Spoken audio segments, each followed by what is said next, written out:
Halo, assalamualaikum warahmatullahi wabarakatuh. Selamat datang di channel YouTube Batam Kamera. Oke teman-teman, di video kali ini saya mau sharing pengalaman saya saat jadi operator live streaming menggunakan Vmic, yaitu ada kejadian hal yang nggak terduga. Jadi si software Vmic-nya itu tiba-tiba close otomatis saat acara sedang berlangsung. Jadi acaranya itu udah jalan 3-4 jam, udah jalan, dan itu lagi streaming ke YouTube dan juga lagi streaming ke Zoom Meeting, dan si Vmic-nya itu juga nge-record dari pagi sampai siang, udah 4 jam itu belum kita stop. Tiba-tiba si software Vmic-nya close otomatis. Nah, karena close otomatis di Zoom Meeting, kemudian di YouTube dan recordnya itu berhenti mendadak dan gambarnya jadi blank. Efeknya waktu di Zoom itu nggak muncul gambar, nggak muncul suara. Di YouTube juga sama, nggak muncul gambar, nggak muncul suara. Dan di recordannya ternyata dia korup. Jadi saat itu waktu blank itu otomatis refleks kita buka aplikasi Vmic-nya lagi dan ngeload settingan terakhir. Jadi kalau teman-teman sering pakai Vmic itu kan settingannya bisa ke save otomatis ya. Jadi kalau kita close, kita buka lagi, tinggal tekan tombol last yang ada di pojok kiri atas. Nah itu langsung kita klik dan langsung kita tekan tombol record, tombol streaming, langsung cepat gitu ya. Dan itu bisa jalan lagi acaranya dengan normal gitu ya, sampai jam break acara, jam istirahat. Nah saat jam istirahat, kita coba cek hasil rekaman sebelum kejadian si software Vmic itu close otomatis. Dan hasilnya adalah rekamannya itu nggak bisa dibuka dan korup. Nah waktu korup itu cukup panik karena kita nggak ada backup rekaman di Vmic-nya. Jadi backup rekamannya itu cuman ada di kamera sama di switcher. Nah kenapa yang di Vmic itu cukup penting? Karena yang di Vmic itu ngerekam audio dari mixer. Sedangkan kamera sama switcher itu ngerekam dari kamera aja. Jadi nggak ada file audio yang bersih gitu ya. Nah di saat break itu kita coba cari di internet, kita coba googling.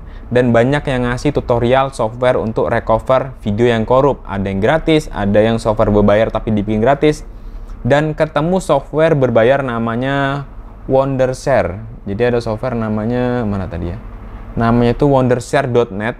Nah, softwarenya itu ngasih file installernya gratis. Kita bisa tes dulu ada hasilnya atau enggak, berhasil atau enggak. Jadi kita scan, hasilnya muncul, dan kalau kita mau ekspor itu kita harus bayar. Nah, akhirnya kita pada saat acara itu kita langsung beli softwarenya pakai kris dan langsung filenya bisa selamat gitu ya. Jadinya udah aman, tenang gitu ya. Cuman kita harus ngeluarin budget di saat itu juga supaya filenya bisa selamat.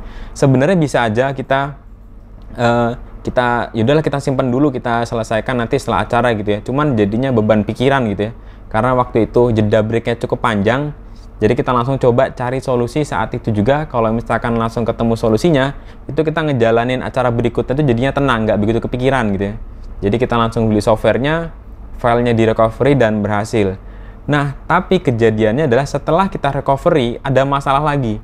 Jadi masalahnya adalah audionya itu nggak sinkron. Jadi setelah kita recovery ada videonya bisa di play. Waktu di play itu antara mulut dan audio itu nggak pas. Jadi mulutnya itu suaranya itu agak telat gitu ya. Di gambar tuh belum ngomong A di gambarnya, di audio itu udah ngomong A, dan jedanya itu cukup ini ya, cukup selisihnya lumayan gitu, beberapa detik gitu ya. Tapi itu sekarang udah bisa kita atasi dengan editing. Yang penting filenya itu bisa kita play dan sekarang udah aman gitu. Jadi pelajaran buat teman-teman yang tugasnya jadi operator Vmic, kalau misalkan ada kendala seperti ini, itu yang pertama jangan panik gitu ya. Coba langsung buka aplikasi si Vmic-nya, terus di load ulang settingan terakhir dan langsung tekan tombol record dan eksternal dan streamingnya gitu. Pokoknya agak cepet lah gitu, karena kalau misalkan agak lama tentunya di streaming itu bakal keputus, dan yang di kru-kru yang lain itu bakal nge-notice kalau ternyata ada problem gitu ya. Dan yang kemarin itu banyak yang nggak notice kalau misalkan streamingnya itu keputus beberapa detik. Jadi yang penting jangan panik dan langsung ikutin prosedurnya, kita buka software Vmic dan jalani normal aja gitu ya. Terus harus ada yang kedua, harus ada backup record. Backup record itu bisa dari kamera, kemudian bisa juga dari si switcher. Dan yang ketiga, kalau bisa usahakan punya software untuk mengantisipasi misalkan si Vmic-nya tiba-tiba nge-close otomatis, file korup, jadi kita bisa punya software untuk recovernya. Terus kalau misalkan pakai PC atau pakai laptop yang baterainya bocor, ya jangan lupa bawa UPS, jadi misalkan listriknya tiba-tiba mati kesenggol, si PC-nya tetap bisa hidup. Ini untungnya kemarin bukan PC-nya yang mati. Kalau PC-nya mati jadinya kita ngidupinnya itu agak lama ya, karena kemarin cuman aplikasinya aja, jadi kita bisa gerak cepat. Oke teman-teman, sampai di sini aja. Ini udah cukup panjang, ternyata 10 menit ya recordnya, padahal videonya nggak nyampe karena diulang-ulang tadi ya. Oke, sampai di sini aja videonya, semoga bermanfaat. Assalamualaikum warahmatullahi wabarakatuh.